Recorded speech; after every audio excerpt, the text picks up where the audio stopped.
कल जो हमने सीखने की कोशिश की थी, जिसमें कुछ सफलता हम लोगों को मिली थी, क्योंकि कोशिश करने वालों की कभी हार नहीं होती।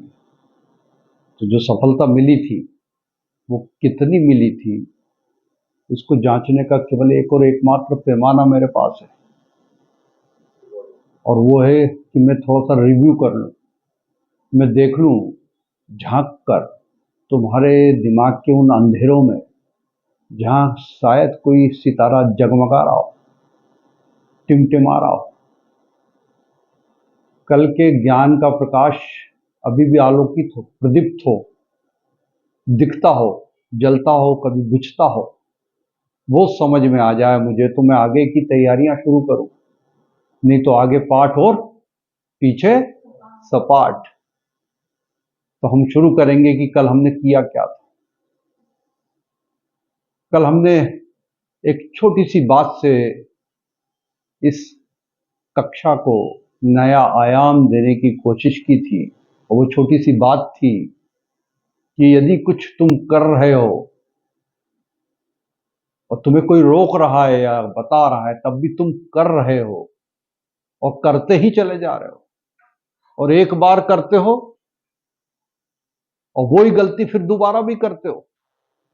तो कई ऐसी चीज जो हम करते हैं जो नहीं करना चाहिए, या करना भी चाहिए तो थोड़ा सोच समझ कर करना चाहिए। तो वो कौन सी बातें थी, हम उसको आज रिव्यू करेंगे। तो सोच समझ कर करने वाली यदि कोई बात है, तो वो पहली बात है समय। कि समय यदि किसी को तुम देना चाहते हो तो कैसे देना, सोच समझ देना। मैं ये नहीं कह रहा कि मत देना, लेकिन देना सोच समझ कर देना, क्योंकि समय ही जीवन है। और दूसरी चीज मैंने कही क्या, स्पेस। यदि तुम किसी दूसरे को जगह दे रहे हो तो अपनी जगह बचा कर रखना, नहीं तो पता चला तुम्हारी जगह भी गई, वो भी ले उड़ा जो स्पेस तुम दे रहे थे। और ऐसा हुआ है। हमारे एक शिष्य ने बताया था कल कि वो जिस जगह बैठना चाहते थे उस जगह वो दूसरा बैठ गया वहां, और उनके आइडियाज को लेकर बैठा हुआ है, और अभी भी बैठा, और मानता भी है कि मैं भैया तुम्हारी वजह से बैठा हूं और इसके लिए मैं तुम्हारा शुक्रिया अदा करता हूं। लेकिन ये शुक्रिया से होना क्या है, ये शुक्रिया से करोगे क्या। जगह तो वो थी जो लोकसभा में थी, जो राज्यसभा में थी, अब क्या कर लोगे। लेकिन शुक्रिया हमारे हिस्से में आया, और हम कहते हैं यही खुदा की नियामत है। ऐसे ही वो चाहता था, लेकिन ऐसा वो चाहता नहीं था। दरअसल ये तुम्हारी कमजोरी है, ये तुम्हारे व्यवहारिक ज्ञान की कमी है, जो मैं तुम्हें देना चाहता हूं, मैं तुम्हें बताना चाहता हूं, जो तुम जानते हो, मुझसे बेहतर जानते हो, लेकिन उसके बावजूद मुझे बार बार कुरेदना पड़ता है, बार बार बताना पड़ता है कि तुम्हारी आत्मा पे कुछ स्क्रैचिंग हो जाए, कुछ दाग धब्बे लग जाएं, और वो हमेशा कचोटते रहें, और उस कचोटने की वजह से तुम्हें मेरी याद आते रहे, और तुम गलतियां करना थोड़ी सी कम कर दो। तो तीसरी बात मैंने क्या कही थी, ज्ञान। तुम ज्ञान बांटने में अग्रणी हो, और तुम ही अग्रणी नहीं हो, इस हिंदुस्तान का हर आदमी आगे है। आप चले जाओ पूरी दुनिया में घूम के आ जाओ, आपको सबसे ज्यादा ज्ञान बांटने वाले यदि कोई समृद्ध लोग मिलेंगे, संस्कारवान मिलेंगे, जिनकी कंडीशनिंग ही ऐसी हुई है बचपन से कि बेटा ज्ञान देना है, क्योंकि इसमें लगता कुछ नहीं है, जितना दोगे उतना अच्छा है, और ये दिन दुनी रात चौगनी गति से बढ़ता है, देते चले जाओ, तो तुम ज्ञान देने में पीछे कभी नहीं हटते हो, पीछे रहते भी नहीं हो। उसमें प्रथम पोजीशन तुम्हारी बनी हुई है, और मेरा आशीर्वाद है लगातार बनाए रखो। लेकिन ज्ञान देने में ऐसा ना हो कि तुम खुद अपनी जगह से विस्थापित हो जाओ, और वो दुख और वो दर्द तुम हमेशा झेलते रहो। इस पीड़ा से मैं तुम्हें बचाना चाहता हूं कि कुछ ज्ञान अपने लिए भी बचाकर रखो। और चौथी चीज मैंने क्या कही थी, लालच। ना लालच दो और ना लालच लो, ये लालच ही तुम्हें बर्बाद करने का सबसे बड़ा कारण है। तुम्हें तकलीफ और दुख तभी होती है जब तुम्हारा लालच स्वीकार नहीं किया जाता, और तकलीफ और दुख तुम्हें तभी होता है जब तुम किसी दूसरे के लालच को स्वीकार कर। दोनों स्थिति में तुम्हारा मरण निश्चित है, तुम मरोगे, तुम्हें कोई बचा नहीं पाएगा, यह निश्चित मानकर चलो। पांचवी चीज मैंने क्या बताई थी? पैसा। पैसा बिना सोचे समझे, यह पैसा देना जो है तुम्हें भिखारी बनाने की एक कला है, यह नीति तुम्हारी। यदि तुम पैसा दोगे तो निश्चित तौर पर तुम भिखारी बनोगे। यदि तुम चाहते हो कि तुम भिखारी बन जाओ और वैसा बनते हुए अच्छा लगता है तो तुम जरूर दो, रोज बांटो और उसके बाद कटोरे ले लेके और घूमते रहो उनके पीछे कि भैया समय हो गया, अब तो दे दे, अब तो दे। और खून भी जलाओ, अपनी आत्मा को भी जलाओ और रोज जो है लोगों के बीच में उसके बारे में बताते फिरते रहो और अपने व्यक्तित्व को भी रोज नीचे गिराते रहो कि तुम किस हालत में हो। और लोग तुम्हें कोई बहुत होशियार व्यक्ति नहीं समझते हैं, लोग कहते हैं ये मूर्ख है, ये कैसा आदमी है जो दे ही रहा है और देते ही चले जा रहा, और उसके बाद फिर बताता भी है कि इसको दिया था और देखो आज ये मेरे को पैसा नहीं लौटा रहा है। लोग उसकी गलती नहीं मानते, लोग तुम्हारी गलती मानते हैं। तो वक्त रहते चेत जाओ। मैं केवल चेता सकता हूं, मैं तुम्हें सजग कर सकता हूं, मैं तुम्हें जागृत कर सकता हूं, मैं तुम्हें अवेयर कर सकता हूं, लेकिन उसके सिवा मैं कुछ कर भी नहीं सकता। तुम्हारी आदतें ही तुम्हारे स्वभाव में तब्दील हो जाती हैं और फिर वो कभी भी बदलने को राजी नहीं होती। छठवीं चीज मैंने क्या बोली थी? ऑप्शन मत दो, विकल्प मत दो।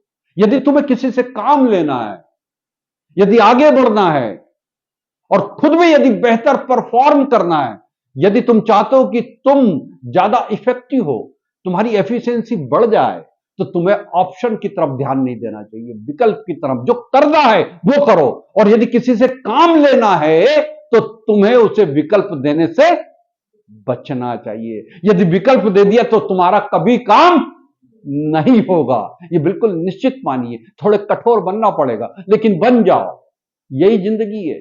इसी से तुम सफलता हासिल कर पाओगे, इसी से तुम आगे बढ़ पाओगे और इसी से तुम उस मुकाम को हासिल कर पाओगे जिस मुकाम पर तुम्हें जाना है। लेकिन इसको कठोरता से लागू करना अनिवार्य है, यही जरूरत है, यही डिमांड है तुम्हारी आज की। इसके अलावा मैंने क्या बताया था? विचारों को नियंत्रित करना। विचारों को नियंत्रित करो, हमेशा उसे भी बेवजह लोगों तक संक्रामित मत करो, संक्रमण मत करो, उसे फैलाओ मत। विचार तुम्हारे जितने ज्यादा फिल्टर होकर बाहर जाएंगे उतना बेहतर रहेगा, ये हमेशा ध्यान रखो। हमेशा लगातार बोलने की कोशिश बिल्कुल मत करो, विचार को थोड़ा सा संप्रेषण को अपने संतुलित करने की और फिल्टर करने की कोशिश करो। इसके अलावा भी मैंने कुछ कहा था, क्या कहा था? स्पष्टीकरण। स्पष्टीकरण कदापि मत दीजिए। स्पष्टीकरण अनिवार्य हो, मांगा जाए, लेकिन सोच विचार करके दीजिए, और खासतौर पे जब लिखित में देना चाहते हो तो बहुत ज्यादा विचार करके दीजिए। स्पष्टीकरण यदि आप हमेशा देते फिरते हो तो वो आपको कमजोर बनाता है, आपके व्यक्तित्व को कमजोर सिद्ध करता है। यह बताता है कि आपका आधार मजबूत नहीं है, आप कमजोर व्यक्ति हैं, आपकी इच्छा शक्ति भी मजबूत नहीं है, आपके अंदर दृढ़ निश्चय बिल्कुल नहीं है, इसलिए आप स्पष्टीकरण देते फिरते हैं। मैं हमेशा कहता हूं कि स्पष्टीकरण की स्थिति सामान्यतः विश्वसनीयता को भंग करती है। आपकी क्रेडिबिलिटी को यदि कोई चीज खत्म करती है तो आपके स्पष्टीकरण देने की प्रवृत्ति है और कोई दूसरी चीज नहीं है। और मैंने क्या बताया था? सहमति। सहमति हर जगह मत दो। कभी कभी पुलिस केवल उस व्यक्ति को पकड़ पाती है जिसने सहमति दी थी, जिसने सहयोग किया था, उस व्यक्ति तक तो पहुंचती नहीं जिसने अपराध किया था। तो तुम हमेशा उस जद में रहोगे, तुम्हारी गर्दन हमेशा फंसी रहेगी यदि तुमने बिना सोचे समझे सहमति देने की कोशिश की। इसके अलावा मैंने क्या बताया था? ज्ञान, ध्यान। हर बात पे ध्यान देने की जरूरत नहीं है, क्योंकि दुनिया में केवल और केवल निगेटिव बातें ज्यादा प्रभावित है, ज्यादा फैली हुई हैं, ज्यादा प्रचारित है, ज्यादा प्रचलित हैं, और बहुत सारी बातें निगेटिव हैं। यदि उस पर तुम ध्यान दोगे तो तुम्हारा विकास सबसे पहले प्रभावित होगा, दुष्प्रभावित होगा, तुम आगे नहीं बढ़ पाओगे। इसलिए हमेशा ध्यान रखो कि ध्यान को भी कहां देना है, उस ध्यान को कंट्रोल करने की कोशिश करो और वहीं ध्यान दो जहां जरूरी है। हर जगह ध्यान देने की जरूरत नहीं है, किसी की भी बात पर ध्यान देने की जरूरत नहीं है, दुनिया क्या कहेगी इस पर भी ध्यान देने की जरूरत नहीं है। और इस समय तो इतने ज्यादा मंच हो गए जो आपके हाथों में चलते हैं, जिसमें लोग केवल कमेंट करना जानते हैं, तो यदि उस पर ध्यान देने लगोगे तो फिर तुम कुछ कर नहीं पाओगे। इसके अलावा मैंने कुछ और बताया था? ओके, एक चीज और जोड़ लें आप कि सहयोग यदि कर रहे हो तो वो सहयोग को भी थोड़ा सा ध्यान देकर करने की जरूरत है। सलाह यदि दे रहे हो तो सलाह भी थोड़ा सा ध्यान देकर देने की जरूरत है। यदि आप अपने आप को ज्यादा बेहतर बनाए रखना चाहते हो लोगों की नजर में, जो इच्छा है आपकी, जो हर व्यक्ति ये सोचता है कि मैं बेहतर बन सकूं, बेहतर दिख सकूं, लोगों की नजरों में बेहतर रहूं, तो आप लोगों के जितने कम काम आएंगे उतने बेहतर बने रहेंगे। ये ध्यान रखना। जो काम करने वाला आदमी है हमेशा वो दिक्कत में रहता है, क्यों? क्योंकि उसकी अपेक्षाएं भी बढ़ जाती है कि मैंने कुछ किया था तो ये सामने वाला मेरे लिए क्यों कुछ नहीं। आदमी वो अच्छा होता है जो केवल वक्त पर अच्छा बोलता है लेकिन करता कुछ नहीं। ये ध्यान, कितना ही करीबी रिश्ता हो लेकिन आदमी बोले अच्छे से लेकिन करे कुछ नहीं, ये ध्यान रखिए आप हमेशा।